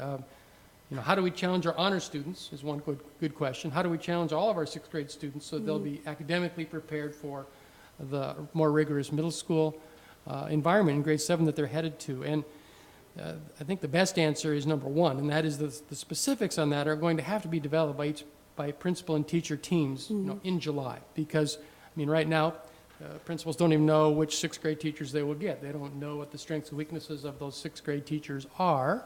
But, this is the kind of thing that principals are used to coordinating, and I think we can put the specifics together at that time. But we do know that some things will be in place, and that is that we've been working on Socratic seminars, and we think those have great application at grade 6. We plan to do some Cornell notes training next year for secondary and include grade 6 in that, which is a good study skills strategy that can help all of our students. And then, of course, implementation of those Common Core standards as we continue to do that. Work on depths of knowledge and going deeper with our students. We think that will help those 2 issues of challenging our honor students and the transition plan. But mostly, I think the real details we can come back and present to you in July. Some other issues. Did a little research on that superintendent survey on impacts of grade 6 enrollment and achievement. And I didn't know if anybody in the state had really done this, put grade 6 back in the elementary schools, but I found about 6 districts where this has been done in recent years. And it's interesting that for all of them, there was no impact on enrollment. They didn't lose much 6th graders because parents weren't happy about that change. Cave Creek had a slight increase. And then the impact on achievement, 3 of the schools are in their first year, and then 2 of them saw some improvement. So 6th graders seem to do well academically as well, or at least maintain. So I don't have a whole lot more on grade 6. Any questions on that? No? I just have one. Oh, sorry. Sorry, that's okay. Going back to the slide that the staff would be, the specifics developed by the principals and teachers in July. Is that waiting too long on how much of the district admin people will be helping out with those plans? Because right now we hear from our elementary teachers a lot that they don't have time to appropriately plan for their lessons that they have right now.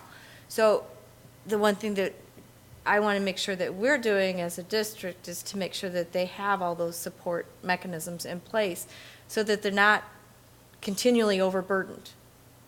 So, is that something that the administration will work with to kind of put like a general plan together and then they decide the specifics? Dr. Conley, I know, has been working on that. Do you have any comment on that?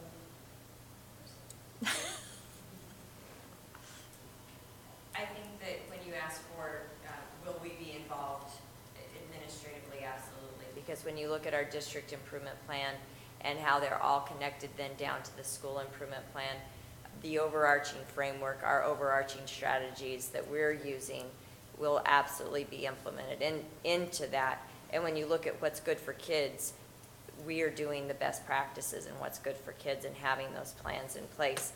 I think the importance is the staffing and the details, the class numbers, who's actually in the class. That's the July moment. But the curriculum department continues to work throughout the summer and front loading. Be the teachers that are teaching sixth grade now. I mean, it'll be the same sixth grade curriculum, just be in a different building. Yes, but if I may do a disclaimer too, as we move into our Common Core and implement that with Fidelity, that alignment, we've done some of the work, and we need to continually review that and revise that. And the collaboration using the PLCs, just given a different environment, that's going to look and feel different for our teachers. But to answer your question, wouldn't that be the same teachers? Well, they have to be certified teachers. Exactly. And they're typically upper elementary.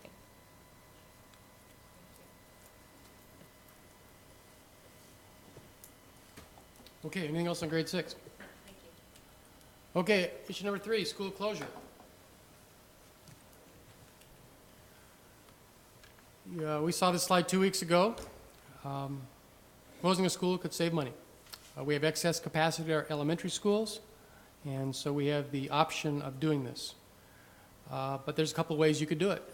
One way would be to close an elementary school. If we did that, they're all pretty comparable, and we think that if you closed any one of our elementary schools, you'd save somewhere around $80,000 to $90,000 in energy savings. And we did factor in, that includes the energy costs that we would have to run to maintain that school. When you mothball a school, you can't just totally turn everything off. You have to have some heating and cooling and keep a reasonable temperature in there. So that number is factored in and accounted for. We figure we could run our elementary schools, or we could save about 5.5 less classified staff by closing an elementary school. Less front office staff, less custodial staff, that kind of thing. The teachers would just have to be dispersed throughout the district because the students are going to be roughly the same. So we could save $270,000 if we closed an elementary school. If we close the middle school, as you know, it requires moving grade 6, $97,000 in energy savings, 5 less teachers, 4 less classified staff, 1 less administrator. So why not 2 less administrators? We do have a teacher on special assignment that acts as an administrator. We think that one of those administrative positions is going to have to be reassigned as a teacher on special assignment or an assistant principal at one of the newly created large elementary schools. We have those positions at Maricopa Elementary School and Butterfield. It's working well to have that additional administrative support. So likewise, that's the reason why when up above for the elementary school, obviously you'd have 1 less principal, but that person would probably become a TOSA, an assistant principal, really, at one of the large elementary schools. So that's why administration doesn't quite add up to what our current numbers are. But anyway, the savings for closing a middle school, about twice what you could save on closing an elementary. Closure of an elementary school. The reason not to do that is that, as I mentioned before, our elementary schools are our most successful schools. They have the highest letter grades. It saves only $270,000, and it does not allow us to reorganize 2 schools with the lowest letter grades, which are the 2 middle schools. Closure of a middle school, as you know, saves $540,000. It would give us the opportunity to create a new junior high school. You would really have to do this. We would need, if we did this, we would have to give that school a new name, and it wouldn't any longer be a middle school. I mean, typically a middle school includes grade 6, and this is more of a junior high with grade 7 and 8. I think you'd have to come up with new school colors and new traditions and a new culture. And I think that would be exciting, and I think that we could do that. As I mentioned before, it'd be the ability to restructure 2 schools that are currently at D grade. I think we're doing the right things to turn those schools around. I think those grades will come back if we didn't make this change, but I think it would allow us, as the next bullet says, to focus on that one junior high program and look for ways to improve it. And I do think that one service area for grades 7 through 8 it may assist students when they transition to to Maricopa High School. And, we just have really one high school, and all of our Maricopa Unified students attend that. I mean, we have Maricopa Online there, but it's located on the same campus, so it's really pretty similar. And so this would be the same experience then that all of our 7th and 8th graders would have. And as a former high school administrator, I can tell you that one of the big challenges is that when you combine middle schools into one high school, that creates a little tension. It creates transition issues because kids don't know half of the kids they're going to school with. Maybe they know some of them from the community, but it's just tougher. When you don't know the kids you're going to school with, it makes that transition a little tougher. So I think that, that could be an advantage.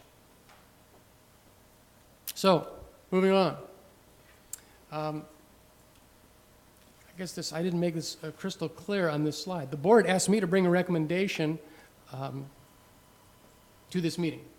And as you can tell by the way I worded the slides, my recommendation would be that we close a middle school. I think it makes the most sense. I think that we'd have the opportunity to create a new junior high. I think that could work well, and I think it's an opportunity that we have. I think it's very clear that it would only be for a short amount of time, assuming that the economy picks back up and Maricopa continues to grow. I think the community is poised to grow. We had over 300 housing starts last year. I would anticipate that will continue. And as that continues over a number of years, we will get students returning. Our enrollment will grow, and we will need to reopen that school probably in the near future. But I think this is a little window of opportunity we have to save some money and stabilize our financial situation so that when we build back, we can afford to keep those schools open when it's time to open them.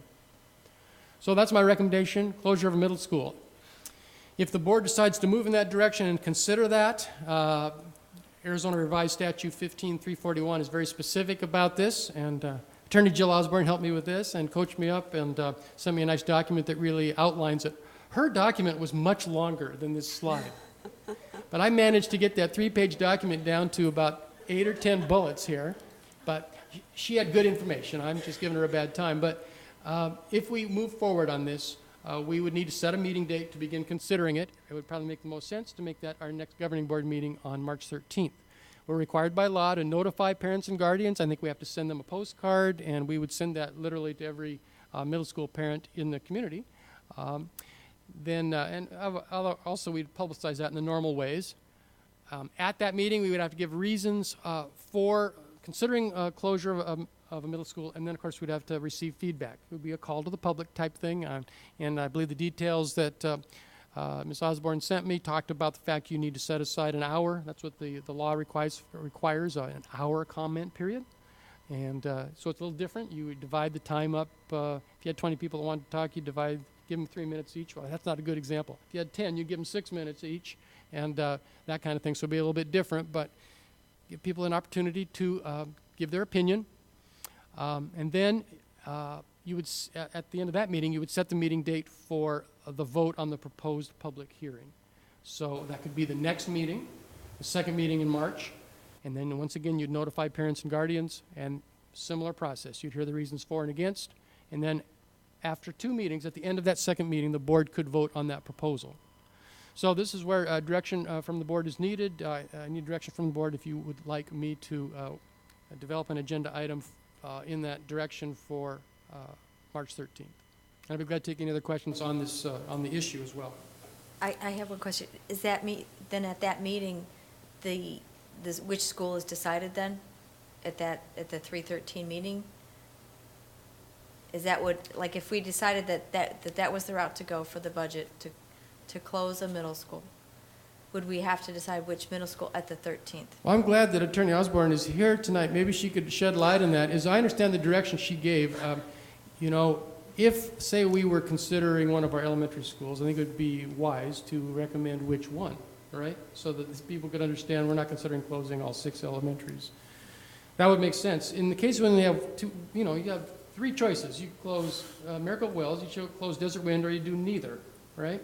Those are the choices. So I assume that we could listen to the testimony and make a decision at the end of 2 meetings which school to close. Is that correct? Okay. So we would just need to agendicize the topic of closing a school. Okay. Yes, and we will research it, and if we have to we have to come up with a Okay. recommendation, we'll let you know and be glad to make that recommendation. I'm prepared to do that, but I felt like No. we could Okay. can consider it. So as an does the open board ended want to see question. this agendized at the 13th meeting? Okay. Mr. Bartle, are you, is that, In agreement? okay? Yeah. Against the idea that you just consider all the different options is that you have to give the notice to the parents and guardians. So when you're considering options for all different areas, that would mean that you noticed it with everybody. So that might tend to think that we have to sort of narrow a little bit, but I shall review that more. But on the 13th, we could possibly make a recommendation as to which school, so then the following board meeting, parents would know, okay. We will research that. My theory is that even if we named a school tonight, we'd still have to notify every middle school parent in town because their students would then be going to that one school. Correct. So, I don't know. We want to do it right and we want to follow the law, and so we'll work on that and bring that back on the agenda in the proper way. Okay, all And right. if you, assuming there is flexibility in how you do that, I agree with President Anderson in that if we know what direction we intend to head, we ought to disclose it at that time so that the feedback we get is Specific. as valid and specific and meaningful as possible. Yeah. And I think that concludes my report unless there's any other questions. Nothing from me? Okay, we'll move on. Board, is any other questions for Dr. Chestnut? No? Okay. All right, moving on to the consent agenda. Is there a motion to approve? So moved. I'll second the motion.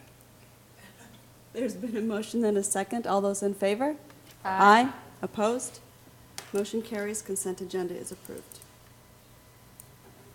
Lisa, did you get, Patty made the motion and Scott seconded? Okay. She's on it. All right, item 7, action items. Discuss and possible approval of personnel schedule, which includes resignation, classifications, terminations, non-renewals, new position requests, employment ratifications, stipends, leave of absence, FMLA requests, and other administrative actions. Mr. Beckett. Thank you, President Anderson, members of the governing board, Dr. Chestnut. I do have one correction I'd like to make on the personnel schedule. We'd like to take number 4 off, please, Okay. from the resignation, retirements, terminations, non-renewal section. So Number we're moving 4. number I don't have a 4. number. I don't have a number 4. So the power of positive thinking. maybe. Very good. Yeah. Look at 3. You are good, aren't you? More organized than I thought it was. Do you have any questions? I don't have any questions on the personnel. Board? No, surprising. No questions. All right. Are there any motions? I move that we approve the personnel schedule as presented. Okay. I'll second. First and second, all those in favor? Aye. Opposed? Motion carries. Thank you. All right, 7B.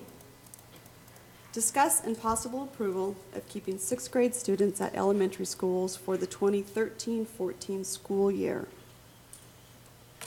Board members, discussion? Mr. Bartle. My opinion is this decision to move 6th grade to elementary schools is contingent upon us closing a middle school. So as such, I think it would behoove us to prove these 2 items simultaneously. Lest we approve moving 6th grade today, and then if we decide not to close the middle school, we'd in effect have to come back and redo the change that we made to the 6th grade. Not necessarily. I go ahead and state your opinion, and then I'll. That's my opinion.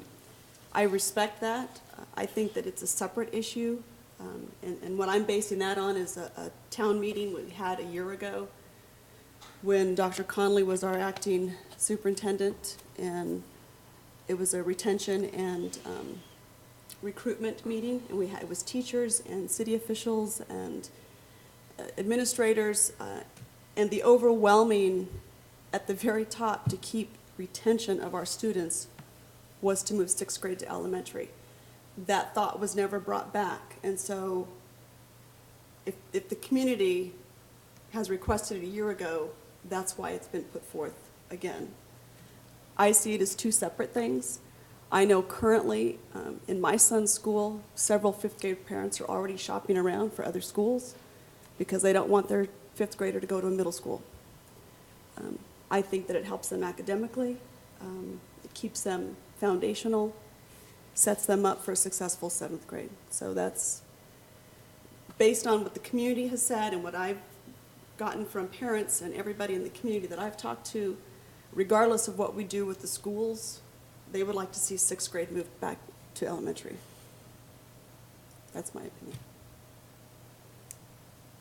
I have a question. If we vote on this and we do put sixth grade back, and the next meeting, we don't vote to close the middle school, how does that impact the budget? Is it a wash? It doesn't matter? There's no cost savings by moving grade 6 back. No, but there's no increase in costs, are there? Or- Nope. Okay, that's what I wanted to make sure. Mrs. Gay, any questions? No? So then I have two questions from Dr. Chestnut. One is logistically, if these were independent decisions, logistically moving sixth grade to the elementary schools, there are no problems with that? And the second question is, have we done enough research? Everything I've heard about this has been positive, right? But it's also been in the context of the other decisions we're making with the other schools. So in a previous conversation with Dr. Chestnut is that, and maybe things have changed since that conversation, but that it is not a no-brainer to move sixth grade on its own.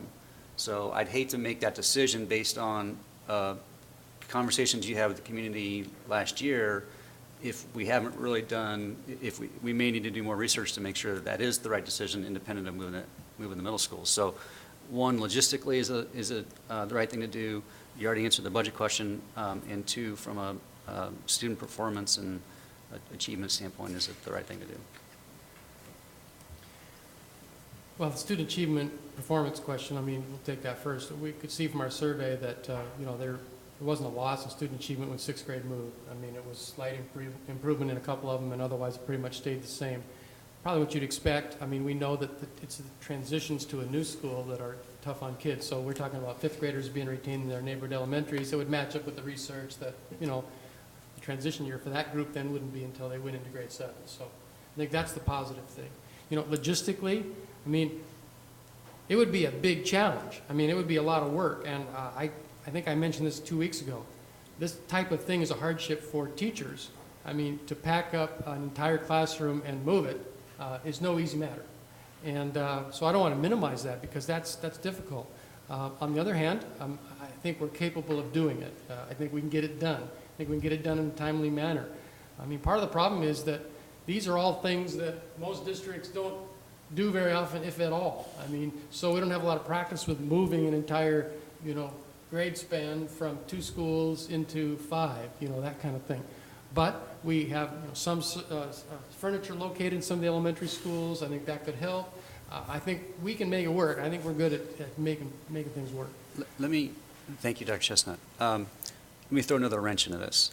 If we choose not to close a middle school, we most assuredly have to close an elementary school, right? So now we've taken all of our sixth grade students into 6 elementary schools, and now we're making it 5 elementary schools. Would we even have the capacity to accommodate all those kids? And what would that look like from a logistics standpoint? Hypotheticals, but I think it's premature that we make that decision given that there are different variables on what happens.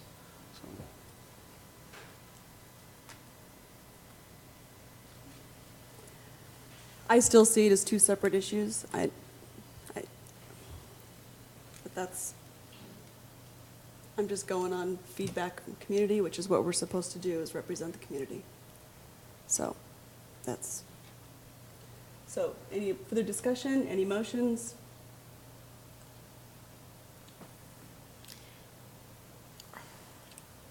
kind of torn because I see both your points. I really do. The decisions that I make in the best interest of the majority of the students, what I feel, from the information that I'm given. If we don't close a middle school, I don't see us necessarily closing an elementary school, because I don't think that would be in the best interest of our students. I do see this keeping our sixth grade students at our elementary school in the best interest of our students. And so I would like to motion that we approve keeping our sixth grade students at the elementary school for 2013-14. I second that. Discussion? Discussion? Just a rhetorical question, but or answer if you're so inclined, but what's the downside of waiting a couple more weeks? My thought is parents, our fifth grade parents, are already enrolling their kids in Kyrene and Chandler because they don't want their kids to go to middle school. They want them to be in an elementary school for sixth grade.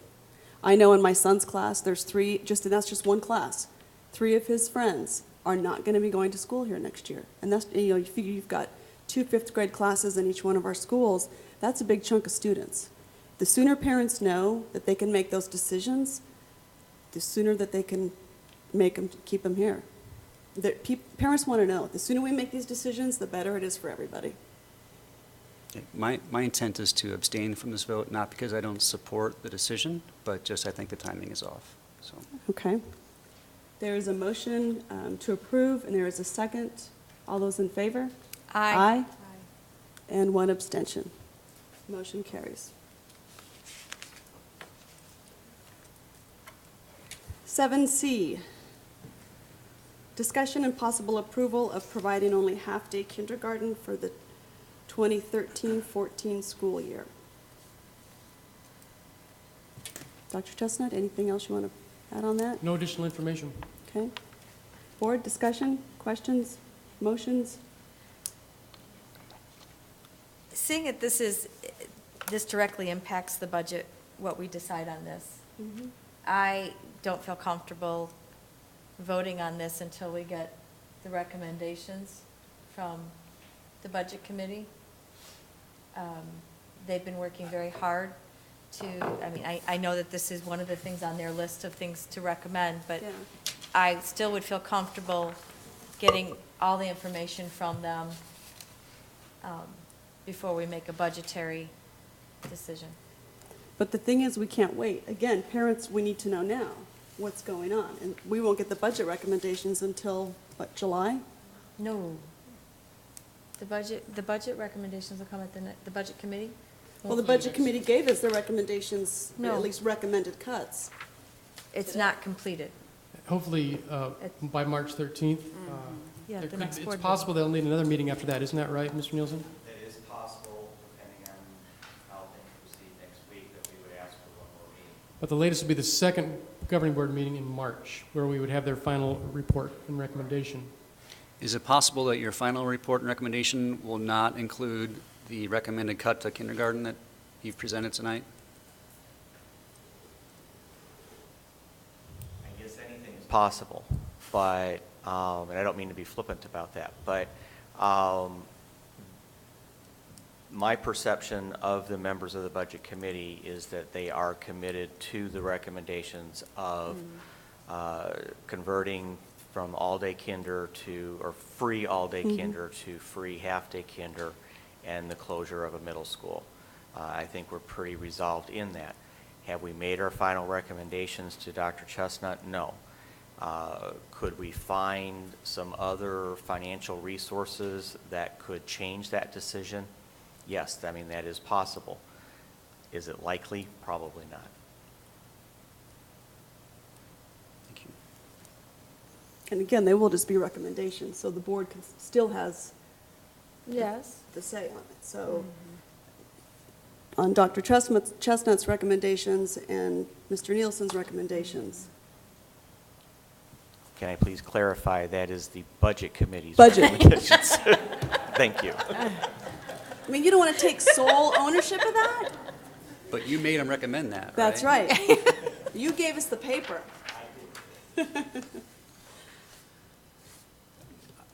Discussion? Good. I think one thing that we need to take into consideration as it relates to the attrition that we expect to have, if it's 25% is the number that we're projecting,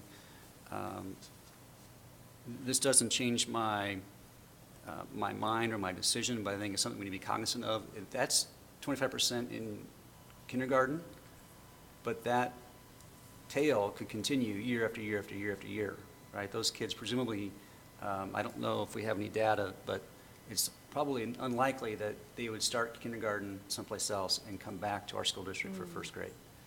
So I think that we ought to make our best effort in future years, if we go down this path of providing tuition base for half day, to, once we see what the impact is next year, but do everything that we can to try to reinstate full-day kindergarten at no charge. But I think that I applaud the Budget Committee and Dr. Chestnut and his team for the work that they've done. I think it's pretty clear that while it's not a great option, it's we don't have great options. And there's risk involved with this. The the 480 is really 360 in year two, but we have to. There's some risk involved, like I said, but we have to take a chance and see how it plays out and do our best to, as expeditiously as possible, tweak it so that we can maximize the positive impact of the change. So. Can I throw in a comment? Please. Back on what you're talking about, Mr. Bertle. The few students we may lose in going to half-day kinder, we may gain in our fifth grade students not leaving. So that could be a wash. The other thing, we've talked about this for the last 3 years, and it was always, let's go ahead and pay for it because we're going to retain those students. If they start school here, they'll continue their school career here. Well, we haven't seen that.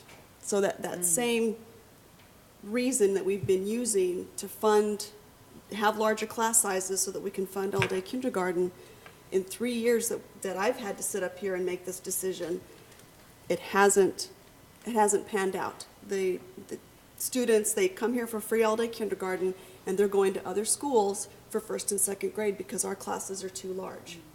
But this isn't going to change the class sizes. It's not going to change the class sizes, but we're only going to, it could possibly keep them the same. Right, but it's not going to reduce the class sizes. But it's going to help the other grades. I mean, we're not going to have to cut staff in other grades. Right. So it's going to be able to maintain what we've got right now. So, there's a lot of could-haves, coulda, woulda, shoulda, but we can't afford it. So I think that's what you're saying is, unfortunately, it's not the best decision. No, it's not. But, I would like to see class sizes of 22 in all grades. So, it's not the best decision that we have to make, but in my mind, it's the only decision we have to make at this point. And hopefully the state will fund all-day kindergarten next year. Who That would be knows? lovely, but I'm really torn. I'm torn. I see the savings. I also see the educational benefit. It's a hard decision. It is hard, but we also heard statistically, by third grade, they level off. They do? Yeah, that's what Dr. Connolly and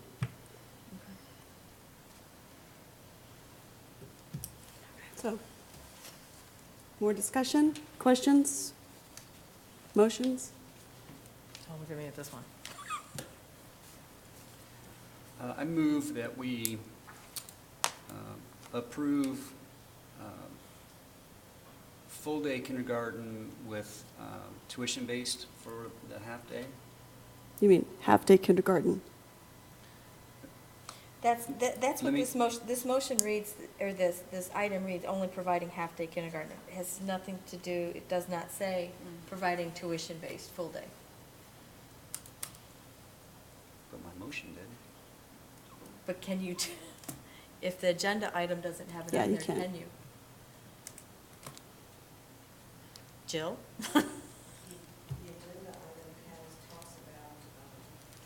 Dave.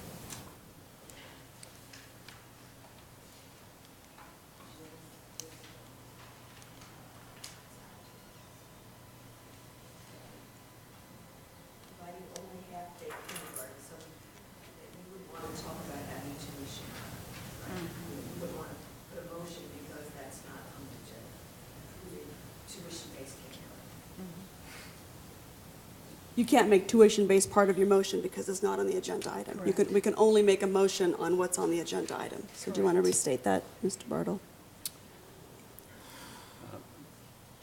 Yes, I would like to make a motion that we table this item until our next meeting so that we can have it, get any questions Mrs. Cutray needs answered, but have it properly agendized so that we can do this simultaneously and not approve an item that does not include providing the opportunity for our kids to have full access to full-day kindergarten. For the tuition-based. Correct. I'll second. You can't have a second table, right? You do? Yeah, All right, you I'll do. second table. Okay, so we have a I'll second motion the to table this agenda item so that we can bring it back with the tuition-based included into the motion, into the agenda item, okay? It's been motioned and second. All those in favor? Aye. Okay, motion carries this table to the next meeting. Thank you, good discussion. All right, 7D, discussion and possible approval of second reading of updated policy K-0850, public gifts, donations to schools. Any motions, discussions? I move that we approve the second reading. Okay, we've got a motion to approve. I second. Veronica, second. All those in favor? Aye. Aye. Opposed? Motion carries. 7E, discussion and possible approval of second reading of updated policy I-2050, family life education. Discussion or motions? Move to approve. Okay, it's been moved. Second. And seconded. All those in favor? Aye. Aye. Opposed? Motion carries. 7F, discussion and possible approval of second reading of updated policy I-2900, bilingual instruction, native language instruction. Move to approve. Second. Motion's been, all those in favor? Aye. Opposed? Motion carries. 7G, discussion and possible approval of second reading of updated policy I-3300, online concurrent correspondence courses. Motions? Move to approve. Did you say Second that? And second. Motion's been moved and seconded. All those in Sorry, favor? Veronica. Aye. Aye. Opposed? Motion carries. Discussion and possible approval of second reading updated policy I-6000, special interest materials section and adoption. Move to approve. Mrs. Gay moved to approve. Second. Ms. Cutray seconded. All those in favor? Aye. Aye. Opposed? Motion carries. 7I, Governing Board may vote to convene into executive session for discussion of consultation for legal advice from the board's attorney regarding board governance and board policies. Is there a motion? So moved. Second. Motioned and seconded. All those in favor? Aye. Aye. All right. Executive session.